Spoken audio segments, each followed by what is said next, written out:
Alright everybody, welcome back to another episode of the Jaw Games Factorio Spage, and today we're going to make this little device here that's, we're going to capture these eggs, and we are going to keep such a tight hold on it that we won't even need turrets around our Biolab production. So if you want to learn how to do that, and you like efficiency and clean, tight designs here, well, you're in the right place. Let's get into it! Okie dokie, so we're over here near the edge of the wall and, well, ready to capture these stinking turds. I mean, ready to borrow the neighbor's nest? I don't know. So, you know the drill. This is not really rocket science. It's well, laser science? I don't know. Okie dokie, here we go. So that was pretty simple. We now have this fairly civilized. Let's go ahead and, well, let's go ahead and capture it. Boom. All right. So fortunately I brought some bioflux with me because it's gonna be hungry.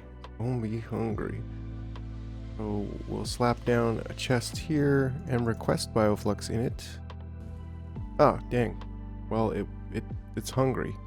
That's the problem. There we go. So now it's fed. Okay. I don't know what was going on before. It was being captured, I guess. That just looks so cool. just pumping it full of, I don't know, extracting it. Anyways. So now comes the fun part. So we can connect a constant combinator to our robot network, and we can read the logistics requests, and then we can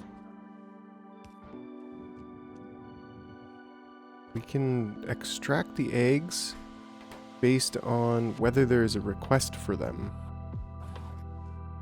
So if we do that, it's going to look something like this. Let's see here. I think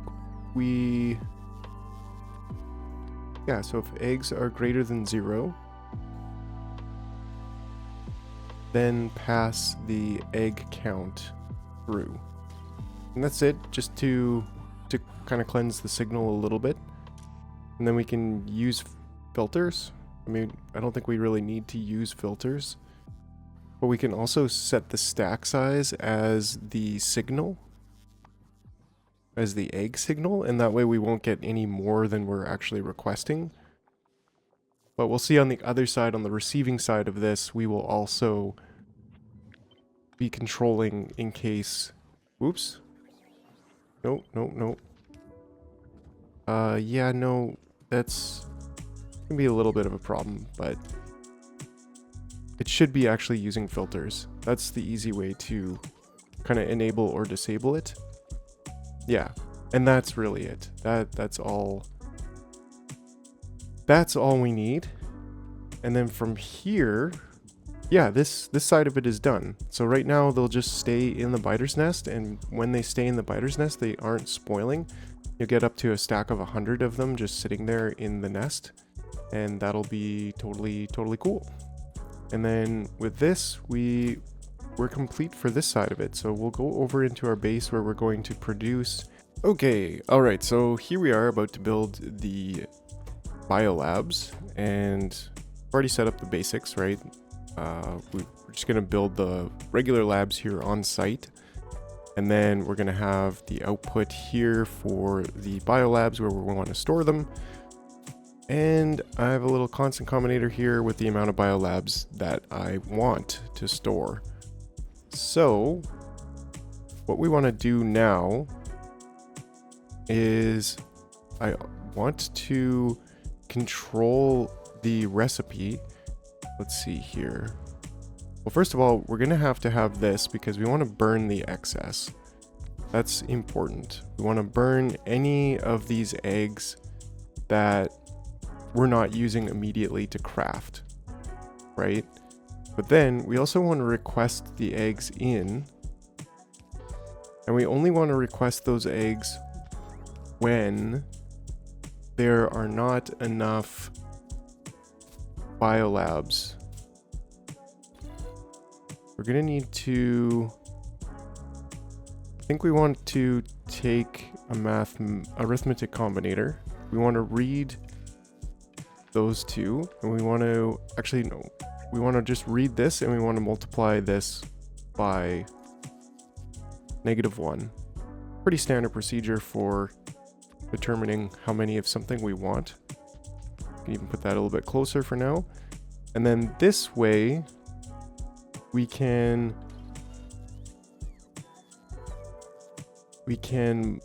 control this, but we can also get that signal there.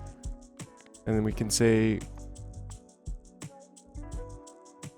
actually, I don't think we need to control this one, because we could just use this filter that's any type of Biolab, actually. Any quality of Biolab, you're gonna just put it in there right away. But where we will control is this request. So if we take this red signal and we do this, and then we can set the requests. Not quite yet, actually, because we want to do one more arithmetic here to calculate the eggs that we want. So we'll take the Biolabs and we'll multiply it by 10. I think that's how much it needs, right? 10 biter eggs per Biolab. So for this, we're just going to take the amount of Biolabs we want, and we're going to request in those eggs. Eggs. Somewhere down here is eggs. Great. So that's the amount that we actually want to request in.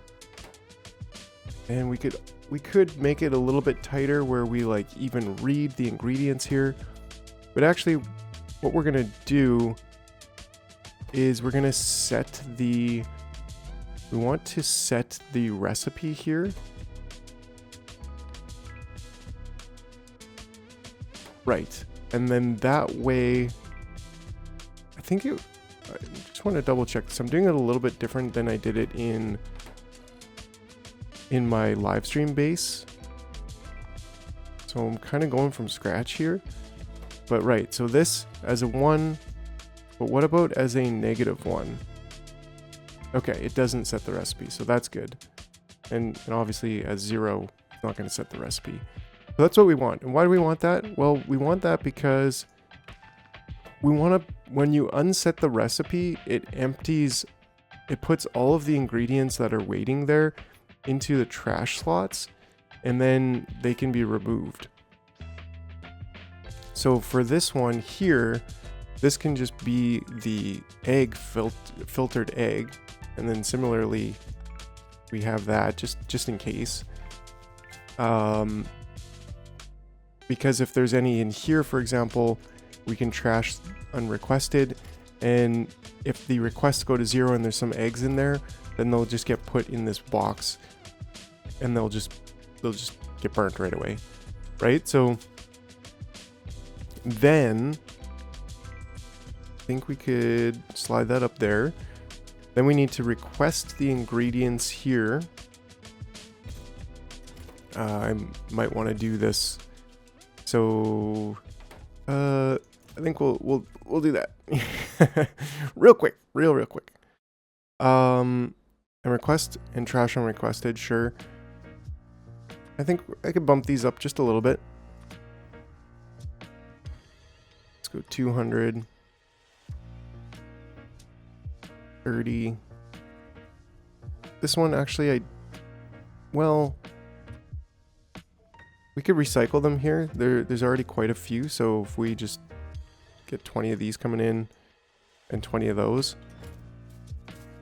then I could also just read the signal and say only enable when the actual labs are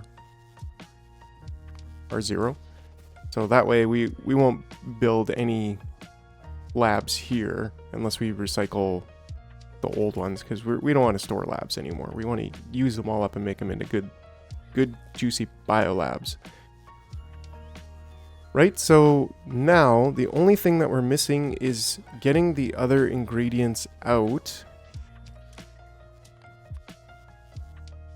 So what we want to do is blacklist Biolabs, blacklist eggs, right? So that way, if in the chance we stop setting the recipe here, the trashed eggs will go here, any Biolabs will go here, which we want, and then all the other ingredients that might be will either go back into storage, or if there's a deficit here, they'll just get put right back in this box. And that's totally fine because all of these have storage where they could end up getting back put into the system, and that's totally fine, right? Now, of course, we're not going to be producing like crazy amounts of Biolabs, but you know, we want to replace this science apparatus here. So who knows, maybe we'll have 20 or 40 Biolabs. So that's why we just want to have a clean system here that's going to do us good, right? And I think that's pretty much it. So this way, when I set this wire to here,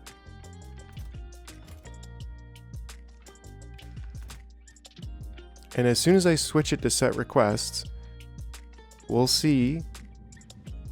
Let's see if I can get both in one shot here. We'll see, as soon as I set requests here, we will start pulling eggs out. There we go. Awesome. And there's only 100 so far, but that'll be enough to get us started. It's producing 5 at a time. Got plenty of bioflux. And away we go. We should be bringing these in. There's 116 on the way. And so we also want to get the ingredients in there. There we go. We've got all the ingredients we need. And so as soon as those eggs come in, we'll start producing Biolabs. And like I said, this is a completely safe way to do it. We'll never have any of these eggs spoil. Those first ones just got thrown in there because, well, reasons. But now we see the eggs. Wait. Now? No, these ones over here. There we go. But that's it. That's all. Just a little bit of circuitry, nothing too radical. And we don't have to worry about eggs. I mean, we could obviously just do this a little bit dirtier and put turrets all around it and like whatever. If things happen, right? But this is cool. This is the way I like to do things. It's a little bit more involved, probably a little bit overcomplicated. But there's a goal in mind, right? And that goal is to not have spoilage. Just be efficient with it. Just seems cool to me, right? And so the rest of these should be on the way. There's quite a few on the way. And yeah, they're coming in right away here. And we're starting to produce the Biolabs. So that's cool. And then as those get produced, then the requests diminish until there'll be 0 requests. And this will trash the unrequested. And if there's too many that are in here, they'll just get put right in that box there. And boom, they'll just get burned. Okay, so that's going to be it for now. That might actually be an episode. I think that's going to be an episode. I was thinking of producing the production module 3s, but then I realized I don't have the electromagnetic plant yet. So I think that's going to be what we do in the next episode, is just I'll get a science lab developed here with Biolabs, but then we'll get off to Fulgora because I really want to get there and I want to set that place up. So thanks for watching. That's it for now. Don't forget to hit up my Ko-Fi if you like what I'm doing here and you're enjoying the series. There's a community Discord where we got a lot of friendly people who are just awesome and there's help, there's just conversation about Factorio. That's right. And, well, the community server is currently Like and subscribe. a thing. It's not live right now because, well, we live stream it and we only open the server while we're live streaming. So look out for those live streams. Join the Discord if you want to play together with us. But otherwise, okay, all right, well, see you later.